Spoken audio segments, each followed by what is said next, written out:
প্রকাশ এই গল্পের লেখক পঞ্চম প্রকাশ। আমি কোনো কসাই নই, আর নাই এই কালো ব্যাগে কোনো প্রাণীর মাংস আছে। আমার হাতে যে চাকু আছে ওটা দিয়ে আমি মেয়েদের শরীরের অঙ্গ আলাদা করছি। আমার মনে হচ্ছে আমি কোনো খুনি, কিন্তু এমনটা নয়, বরং আমি বাধ্য এরকম খুনি হতে। হয়তো এই ভুলটা আমারই হয়েছে যে আমি আমার বোনকে এত বছর নিজের থেকে আলাদা করে রেখেছি, তাই আজ আমাকে এসব দেখতে হচ্ছে। আজ 3 বছর হয়ে গিয়েছে আমি আমার বোনের সাথে দেখা করিনি, কিন্তু এমনটা নয় যে আমি ওর সাথে কথা বলতাম না। আমি ওর থেকে দূরে থাকলেও প্রতিদিন ওর সাথে আমি কথা বলতাম, কিন্তু জানি না কেন ও আমার সাথে কথা বলাই বন্ধ করে দিয়েছে। দেশের বাইরে থাকার কারণে আমি ওর কাছে যেতে পারিনি। তার উপর যখনই ওর হোস্টেলে কল করতাম তখনই বিজি থাকতো। প্রথম দিকে মনে হতো আমার বোন আমার উপর রাগ করে আছে, কিন্তু দেখতে দেখতে ওর রাগ দিন থেকে মাস, মাস থেকে বছরে পরিণত হলো। তাই আমি নিজেই এখানে চলে আসলাম ওকে আমার সাথে নিয়ে যাওয়ার জন্য। কিন্তু যখন আমি ওর হোস্টেলে যাই তখন দেখি সেখানকার সব কিছু একদম বদলে গিয়েছে। যেই হোস্টেলে সারাক্ষণ আলোড়ন থাকতো সেটা একদম নিস্তব্ধ হয়ে আছে, আর সেটার দরজা ও জানালা দেখে আমার মনে হচ্ছিল সেগুলো কয়েক বছর ধরে বন্ধ পড়ে আছে। কিন্তু এই হোস্টেলের আশেপাশে আমি কাউকেই দেখতে পাচ্ছি না কেন। কাকে আমি বলবো আমার বোনকে ডেকে দিতে? মনে হচ্ছে এখন আমাকেই ভিতরে গিয়ে দেখতে হবে ও কোথায়। এসব ভাবতে ভাবতে আমি হোস্টেলের মেইন গেটের ভেতরের দিকে চলে যাই। তখনই কেউ একজন চিৎকার করে আমাকে থামিয়ে দেয়। দাঁড়িয়ে পড়ো, এটা তুমি কি করছো? মেয়েরা তো এখন ঘুমাচ্ছে, ওদের বিরক্ত করো না। কে এটা যে আমাকে এভাবে থামিয়ে দিচ্ছে? আর এই দিনের বেলায় কারাই বা ঘুমায়? আর যদি ঘুমিয়েও থাকে তাহলে আমি গেট খুললেই তারা জেগে যাবে নাকি? ভাই, হোস্টেলে আমার বোন থাকে, তাই আমি ভেতরে গিয়ে এই হোস্টেলের কেয়ারটেকারের সাথে কথা তো বলতে পারি, তাই না? যেন সে আমার বোনকে ডেকে দেয়। আর এই মানুষটা কত নোংরা, শুধু নোংরাই না, ও শরীর থেকে আজব গন্ধ বের হচ্ছে, যেন এক্ষুনি ডাস্টবিন থেকে উঠে এসেছে। কিন্তু ওকে আমার চেনা চেনা লাগছে কেন? আরে এই তো গার্লস হোস্টেলের কেয়ারটেকার, কিন্তু ওর নিজের অবস্থা এমন করে রেখেছে কেন? আমি এই সব ভাবছিলাম, আর কিছু জিজ্ঞাসা করতেই যাব তখনই সে আমাকে বলে, চলে যাও এখান থেকে, চলে যাও, ওরা জেগে ওঠার আগেই চলে যাও। এখন আমার ওর কথা শুনে ভীষণ রাগ হচ্ছিল, তাই আমি ওর দিকে তাকিয়ে একটু এগিয়ে গিয়ে বলি, কিসব ফালতু কথা বলছেন আপনি? আর আপনি নিজের এই অবস্থা বানিয়ে রেখেছেন কেন? এই অবস্থায় আপনি হোস্টেলের বাচ্চাদের খেয়াল রাখবেন কিভাবে? এটা আমার চিন্তারই বাইরে। আমি এক্ষুনি আমার বোনকে এখান থেকে নিয়ে যাব। একথা বলেই আমি এক ধাক্কায় হোস্টেলের মেইন গেট খুলে দেই।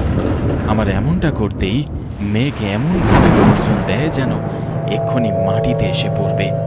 আর দরজা খোলার পরই আমি দেখি এর উপরে একটি রশি বাঁধা, যেন কোনো রক্ষা বন্ধন।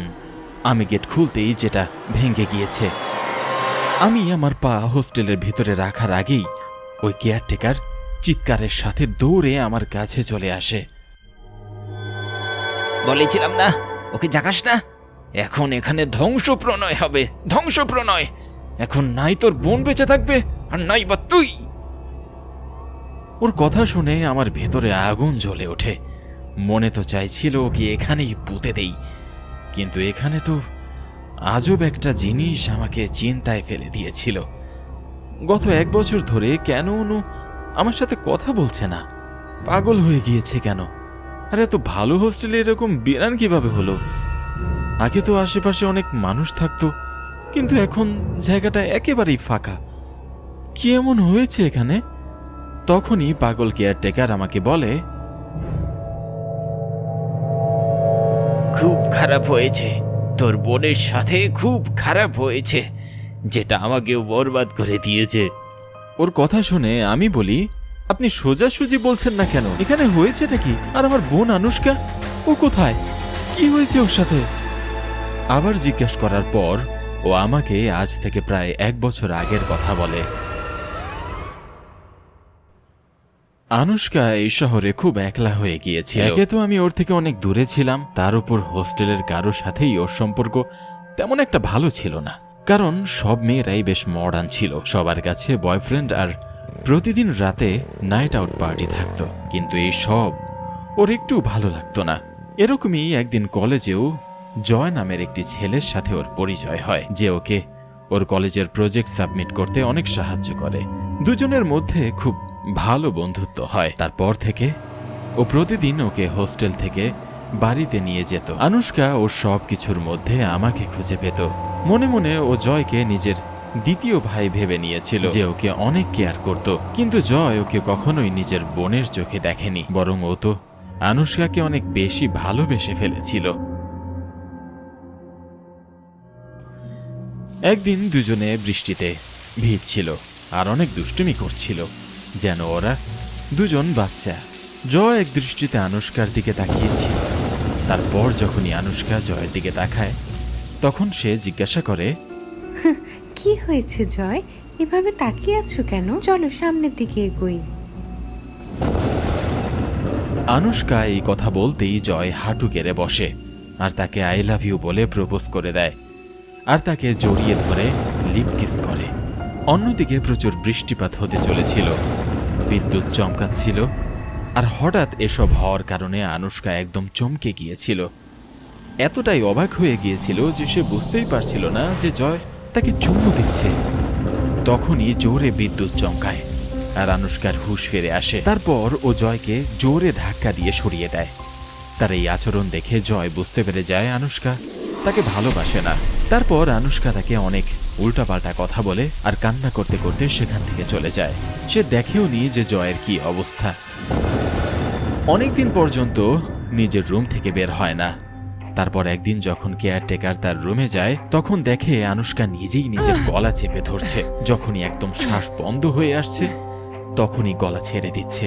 কখনো নিজেই নিজের মাথা ফাটাচ্ছে, তো কখনো চাকু দিয়ে নিজের হাতে ছোট ছোট দাগ কাটছে। তারপর যখনই সে কেয়ারটেকারকে দেখে, তখন সে বেহুশ হয়ে যায়। সে আনুশকাকে তার বেডে শুইয়ে দেয়। তার অবস্থা থেকে বুঝতে পেরে যায় এই রুমে আরেকজনও আছে, হয়তো কোনো শয়তানি শক্তি যে আনুশকাকে বিরক্ত করছে। এটা বোঝার পরই সে এক অশুভ ঘটনার ইঙ্গিত পায়। তাই সে হোস্টেলের সব মেয়েদের কিছুদিনের জন্য ছুটি দিতে বলে। কিন্তু তাদের মধ্যে কিছু মেয়ে থেকেই যায়, যাদের মধ্যে তার মেয়েও ছিল। কিন্তু সে এটা জানত না যে সেই রাতটাই তার জন্য কাল হয়ে উঠবে। প্রতি রাতের মতোই সেই রাতেও কেয়ারটেকার গ্যালারিতে হাঁটছিল। তখনই সে দেখে যেই যেই রুমে মেয়েরা থেকে গিয়েছিল সেই রুমের দরজা খোলা। সাধারণত মেয়েরা রাতের বেলায় দরজা বন্ধ করেই ঘুমাতো, কিন্তু আজকে এমন হয়েছে যে সবার দরজাই খোলা। ভেতরে যাওয়ার জন্য সে যখনই সামনের দিকে এগোয়, তখনই কিছু একটার সাথে ধাক্কা খেয়ে পিছলে পড়ে যায়। তারপর যখন ওঠে, তখন দেখে সেটা কোনো মানুষের মাংসের টুকরা। তখনই সে ঘাবড়ে যায় আর রুমের ভেতরে তাকায়। তারপর দেখে রুমের মেয়েরা মরে পড়ে আছে আর তাদের শরীর রক্তে ভেজা, যেন কেউ তাদের চিবিয়ে খেয়েছে। শুধু এই রুমেই না, বরং প্রতিটি রুমের মেয়েদেরই একই অবস্থা। তখনই তার মেয়ের কথা তার মনে পড়ে যায় আর সে দৌড়ে সোজা আনুশকার রুমে চলে যায়। সেখানে আনুশকা তার রক্তে রাঙানো চেহারা নিয়ে তার মেয়ের বুকের উপর বসেছিল আর তার শরীর থেকে মাংস ছিঁড়ে খাচ্ছিল। তার মেয়ে ব্যথায় চিৎকার করছিল, আনুশকার কাছে প্রাণ ভিক্ষা চাইছিল আর বলছিল, দিদি আমাকে ছেড়ে দাও, আমার সাথে এমনটা করো না। কিন্তু আনুশকার মাথায় কি জানি ভূত চেপে বসেছিল। সে তার কোনো কথাই শুনেনি, না শুনে তাকে চিবিয়ে চিবিয়ে খাচ্ছিল। কেয়ারটেকার দৌড়ে যায় আর শিবজির মন্দির থেকে তার ধাতব উঠিয়ে নিয়ে আসে। তারপর আনুশকার চেহারায় লাগিয়ে দেয়। ধাতব লাগার সাথে সাথেই সে এমনভাবে চিৎকার করে ওঠে যেন কেউ গরম কয়লার উপর তাকে শুইয়ে দিয়েছে। কেয়ারটেকার তার মেয়েকে সামলে আনুশকা থেকে তাকে দূরে সরিয়ে নিয়ে আসে। তারপর তাকে জিজ্ঞাসা করে, কে তুই, আর কেন আনুশকার সাহায্য নিয়ে এসব মেয়েদের প্রাণ নিচ্ছিস? মহাকালের ক্রোধের ভয়ে সে সবকিছু বলে দেয়। বলে সে তার ছেলের মৃত্যুর বদলা নিচ্ছে কারণ আনুশকা তাকে প্রত্যাখ্যান করেছে আর তাকে অনেক উল্টাপাল্টা কথা শুনিয়েছে। সেসব শোনার পর তার ছেলে জয় ভেতর থেকে একদম ভেঙে পড়েছিল। আর শুধু এতটুকুই নয়, সে জীবিত থাকার চেষ্টাও হারিয়ে ফেলেছিল। তাই ট্রাকের নিচে চাপা পড়ে সে তার প্রাণ দিয়েছে। তার ছেলের মৃত্যুর শোক সে সহ্য করতে পারেনি, তাই কালো জাদুর সাহায্য নিয়েছে আর তার ছেলের মৃত্যুর বদলা নেওয়ার জন্য নিজের প্রাণ দিয়েছে। আর আনুশকার শরীরে ঢুকে তাকে তিল তিল করে মেরে ফেলছে। তারপর আনুশকার ভিতরে থাকা সেই শয়তান আবার তার মেয়ের উপর হামলা করে। তারপর তার পায়ের মাংস চিবিয়ে চিবিয়ে খেতে শুরু করে। নিজের মেয়েকে বাঁচানোর জন্য সে তার হাতে ধাতবটা নিয়ে আনুশকার শরীরে ছিটিয়ে দেয়। এতে আবার তার শরীর জ্বলতে শুরু করে। আর এই সুযোগে কেয়ারটেকার তার মেয়ের শরীর নিয়ে বাইরে বেরিয়ে আসে। তারপর সেই দরজা বন্ধ করে দেয়। আনুশকা ভিতরে চিৎকার করতে থাকে, কিন্তু সে দরজা খোলে না। তারপর অবশেষে যখন তার মনে হয় আনুশকা ওই দরজা ভেঙে বাইরে বেরিয়ে আসবে, তখন সে পুরো হোস্টেলে গঙ্গা জল ছিটিয়ে দেয়। তারপর ওই হোস্টেলের মেইন দরজাটা মহাকালের সুতা দিয়ে বেঁধে দেয়। মহাকালের ধাতব তাদের দুজনকে এই রাক্ষসের হাত থেকে তো বাঁচিয়ে নেয়, কিন্তু অনেক রক্তপাত হওয়ার কারণে কেয়ারটেকারের মেয়ে সেখানেই মারা যায়। তারপর থেকেই সে পাগলের মতো থাকতে শুরু করে। আজ এই মেইন গেটের রক্ষা বন্ধন ভেঙে আমি তাকে আবার জাগিয়ে দিয়েছি। আমার তো মনে হয়েছিল আমার বোনও এখন আর এই পৃথিবীতে নেই, কিন্তু কেয়ারটেকার আমাকে বলে আমি যদি ওই সব লাশের একটি অঙ্ক জয়ের লাশের সাথে জ্বালিয়ে দেই তাহলে আমার বোন মুক্তি পাবে। কিন্তু তার জন্য আমার বোন আনুশকারও একটি অঙ্ক ওই লাশের সাথে জ্বালিয়ে দিতে হবে। যদিও ওই রাক্ষসের কারণে তার মেয়ে মারা গেছে, তবু সে চাইছিল যেন আমি আমার বোনকে বাঁচিয়ে নিই। সে এখন ওই রাক্ষসের হাতে বন্দী। তারপর সে আমাকে বলে, যা, মহাকাল তোর রক্ষা করবে। তারপর জোরে বিদ্যুৎ চমকায় আর সেই বিদ্যুতের কারণে সে মারা যায়। হয়তো ভগবান ওকে আমার সাহায্য করার জন্য এতদিন বাঁচিয়ে রেখেছিল, আর এখন সে মুক্তি পেয়ে গিয়েছে। কিন্তু এখন আমি বুঝতে পারছি না যে আমি কি করব। তাই আমি হোস্টেলের ভেতরে যাই। সেখানকার সবকিছু একদম এলোমেলো ছিল। চারিদিকে গন্ধ, কোথাও রক্ত তো কোথাও মানুষের মাংস পড়ে আছে। একটু সামনের দিকে এগোতেই আমি মহাকালের ছোট একটা মন্দির দেখতে পাই। আমি সেখানে গিয়ে আমার মাথা ধাতব লাগিয়ে দেই। তারপর সোজা রান্নাঘরে যাই আর সেখান থেকে বড় একটি চাকু নিয়ে আসি। তারপর এক এক করে সেখানকার সবগুলো মেয়ের অঙ্ক কাটতে আমি শুরু করি। এখন আমি এক খুনির থেকেও খুব ভয়ানক হয়ে উঠেছিলাম। কিন্তু কি করব, যে কোনো মূল্যে আমি আমার বোনকে শুধু বাঁচাতে চাইছিলাম, যে আমার হাতে রাখি বেঁধে দিত যেন আমি সবসময় তার রক্ষা করতে পারি। আর আজ সেই রক্ষা বন্ধনের দায়িত্ব পালন করার সময় এসে পড়েছে। এখানে আমি সবগুলো মেয়ের লাশ থেকে কোনো না কোনো অঙ্গ কেটে নিচ্ছিলাম, কিন্তু এতক্ষণেও আমি অনুকে কোথাও খুঁজে পাইনি। আমি লাশের অঙ্গে ভরা কালো ব্যাগ নিয়ে এগোতে থাকি, কিন্তু আমার চোখ তখনও আমার বোনকেই খুঁজছিল। তখনই আমার হাতের উপর রক্তের ফোঁটা পড়ে। তারপর যখনই আমি উপরের দিকে তাকাই, তখন দেখি অনু ছাদের সাথে উল্টো ঝুলে আছে। সে এক ঝটকায় আমার উপর হামলা করে দেয়, নিজের ভাইয়ের উপর, যাকে সে নিজের জীবনের থেকেও বেশি ভালোবাসত। কিন্তু আমার উপর করা হামলা ব্যর্থ হয়, তাই সে বেহুশ হয়ে মাটিতে পড়ে যায়, কারণ আমার মাথায় মহাকালের ধাতব লেগেছিল। কিন্তু এখনও ও শরীর থেকে অঙ্ক কাটা বাকি ছিল, যেটা কাটার সাহস আমার মধ্যে নেই। কিন্তু তারপরেও আমি অনেক সাহস জুগিয়ে ওর এক হাত আমি কেটে নেই, আর যেন রক্ত না পড়ে তাই সেটাকে কাপড় দিয়ে বেঁধে দেই। তারপর কলেজ থেকে জয়ের ঠিকানা নেই, আর অনু ওই কালো ব্যাগটা নিয়ে সোজা জয়ের বাড়িতে যাই। সেখানে গিয়ে জানতে পারি জয় সেখানে ভাড়া থাকত, কারণ তার বাড়ি জঙ্গলের অনেক ভেতরে ছিল। আমি তার কাছে থেকে ঠিকানা নিয়ে সেখানে পৌঁছে যাই। তারপর গাড়ি থেকে ওই কালো ব্যাগ আর পেট্রোল নিয়ে জঙ্গলের ওই কাঠের বাড়ির দিকে এগোই। ভেতরে জয়ের বাবার পচা লাশ পড়েছিল, তাই ঠিক পাশেই আমি ওই ব্যাগটা রাখি আর পেট্রোল ঢেলে পুরো ঘরে আগুন লাগিয়ে দেই। তারপর বাইরে বেরিয়ে আসি।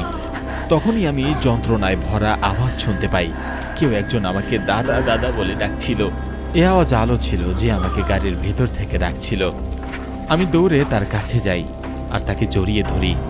সে এখন ওই রাক্ষসের কবল থেকে মুক্তি পেয়ে গিয়েছিল, কিন্তু এইসবের কারণে তাকে তার একটি হাত হারাতে হয়। কিন্তু তবু সে অনেক খুশি ছিল, কারণ এখন আমরা দুজন ভাই বোন একসাথে থাকব। ভয়ে ভরা এমন গল্প দেখার জন্য এখনই সাবস্ক্রাইব করুন ডুডু টিভি হরর বাংলা। আর যদি আপনি চান আপনার ভয়ানক কাহিনীও মানুষ জানুক, তাহলে এক্ষুনি ডুডু টিভিতে ইমেল করুন।